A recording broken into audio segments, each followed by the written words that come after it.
नमस्कार, कसे आहात तुम्ही सगळे। तर आजच्या या नवीन व्लॉगमध्ये तुम्हा सर्वांचं स्वागत आहे। आणि आज आहे रामनवमी आणि माझ्याकडून तुम्हा सर्वांना रामनवमीच्या खूप खूप शुभेच्छा। आणि मी राहतो चंद्रपूरमध्ये आणि चंद्रपूरची रामनवमी तुम्हाला पाहायची असेल तर आजचा हा व्लॉग पूर्ण पाहाजो। तर आता जाऊया रामनवमीची शोभायात्रा पाहायला, चला।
सबके हाथ ऊपर होने चाहिए।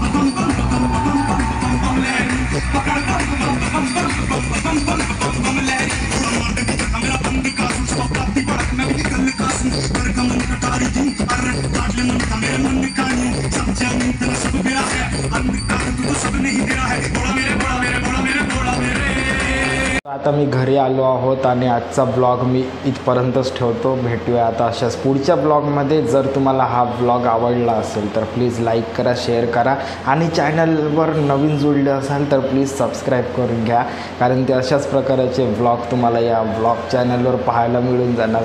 ठीक आहे, तर भेटूया आता अशाच पुढच्या ब्लॉगमध्ये। तोपर्यंत नमस्कार, बाय बाय।